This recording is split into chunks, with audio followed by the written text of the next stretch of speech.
All right, Ralph Rodriguez here with Riders Domain. I spent money, bought an Aprilia. Didn't seem to fit me very well, so we're going to bring in this bike. Dave's going to see if we can get this one to fit me a little bit better. I'm not particularly picky on bikes. I want my bike to be comfortable, is really what I want. Okay. And I don't think I can get comfort with the Aprilia. Can we do it with this? We'll see if we can do it for less money. What's that? Sounds great. Let's try it. Cheap is good, right? Yes. So first thing, can you pick the back of the bike up? Well, let's try Remember, it. it's not a hernia operation, it's 2 fingers. Kinda. All right, there's a Wow, little bit in it. It's really tight. Yeah, so it's the same as the Aprilia. All right, so the next thing is to see, based on you sitting on it, where we're at, right? Right. That's the next piece of the puzzle, so take a seat. Now, you got to measure sag first, though, right? Yeah, well, we can pick the back of the bike up so it's usable, but we got to see with you sitting on it, how much does it crush? Got it. Okay. You probably see from the camera there that forks didn't move at all. No, it didn't. So, This is very stiff. well, what's it meant for? Cruising. Okay, let's see here. And cruising apparently is supposed to be painful. 660 millimeters. Go ahead, dismount. So we're looking for 30 to 40. Come on, go around the other way. I notice on this you're going from the ground. Yeah, well, the bags are in the way. Okay.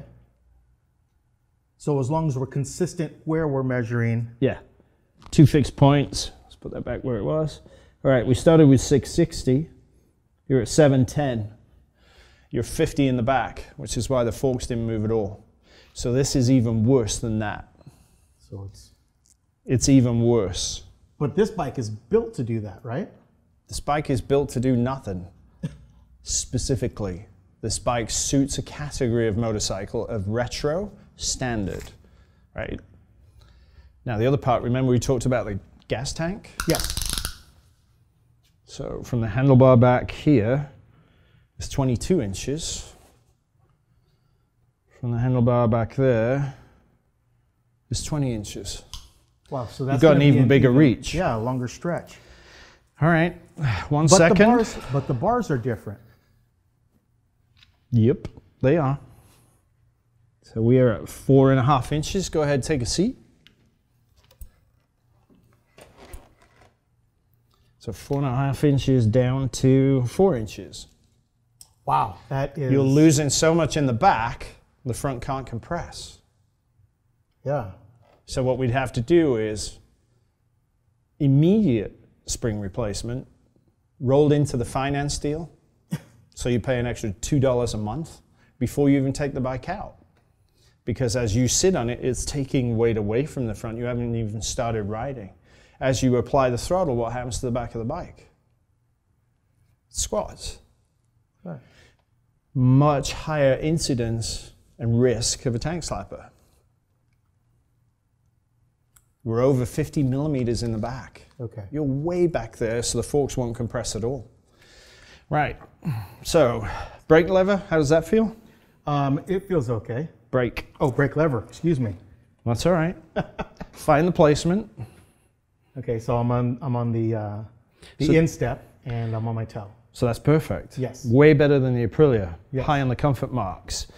Knee to tank, well, this shape comes all the way up here. So, nope. Because this is only here on your thigh. So when you move to ride it, you've got even less thigh. And barely even your knee back will grip the tank if you go to corner. So you're going to slide over. So tank-wise, that's not comfortable. It's cool, it looks awesome, but not functional for you. Okay. 32, 34-inch inseam would fit that great. All right, you know the drill with the handlebars. All right, So, no, instead of doing that now, just put your fist against the grips. Oh, okay, yeah. Put your fist in between the gap, and put your fist level on top of the levers, which is most comfortable.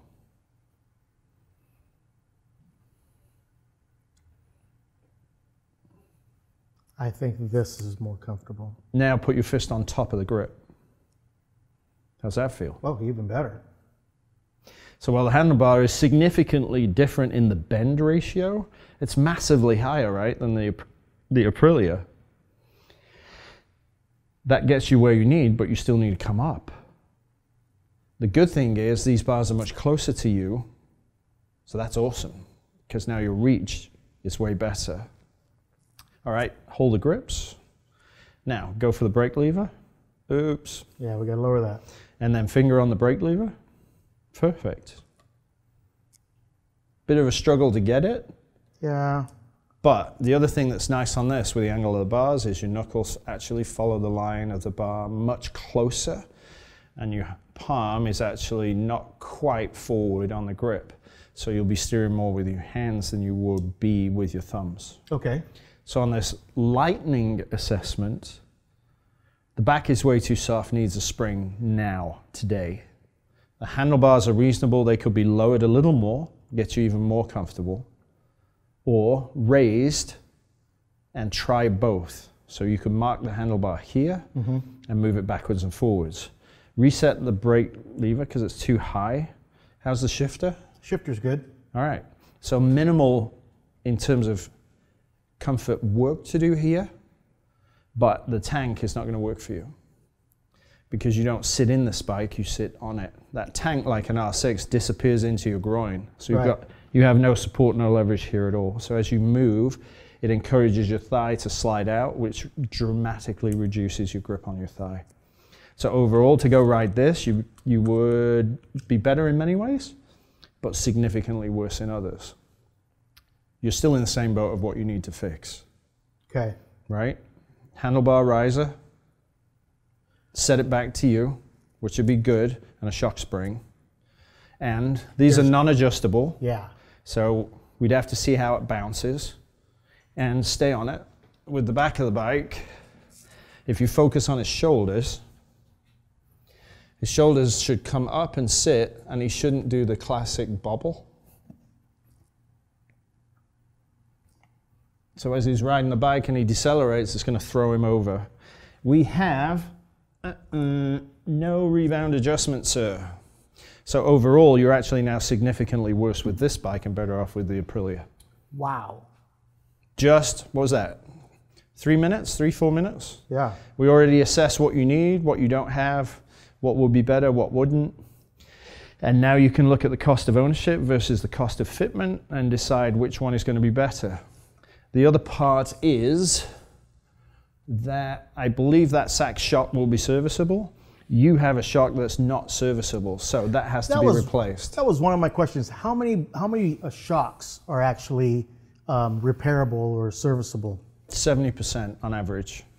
Okay, so in sport bikes, you get to this category, right? Very few. It's price point. How much is the Aprilia? How much is this? That way there. Versus 20 grand for a sport bike with everything. So, yeah, it used to be $6,000 for an SV650. It's not much more now, but you get the bargain basement stuff. Just because there's no adjusters here doesn't mean you are in trouble. It means you can go get different springs, you can get different spaces, you can get different oil level, you can move the forks up and down to get the geometry you want. This is why that glass half full discovery disposition is so rewarding when you get to a motorcycle. Because as you change things around, the bike starts getting to be yours. So don't think you are stuck because you don't have external adjustments. In the case of the shock, we have preload, but the more preload we add to cope with your weight, what's it going to do to you when you decelerate? So in truth, that becomes an 8-second ride. Right? Right? Yeah. And that's absolutely. the physical reality of this disposition with that shock with your weight. So a replacement shock will be high on the list for this bike. And if you were buying it, why not put that shock into the finance? You've just given me so much information and knowledge. I mean, I don't know how anyone could go into a motorcycle shop and just pick out a bike and ride off at this point. Sure, but they do. It's our culture. What do? There's 7 yellow bikes, that one. I want that bike. And you go ride it. Our cultural disposition is not to see, do I fit this? What do I need to fix it to make it right for me? What should I do? And say you've had this bike for 4 years and you've changed the tires at 8,000 miles and you go with a different brand. Are they the same tire pressures? No, I mean, then we're getting into another ball of wax, which we've discussed at length before. Yeah. I have an F3. I'm doing 3642, which is an industry standard for every bike ever made on the planet. The tires for that bike are extinct. Right. So why are you using that pressure for these 2018 tires? So that's when, I could go find my own pressures? Yes, you could. Which is why the tire class I do lasts 3.5 hours. Good Lord.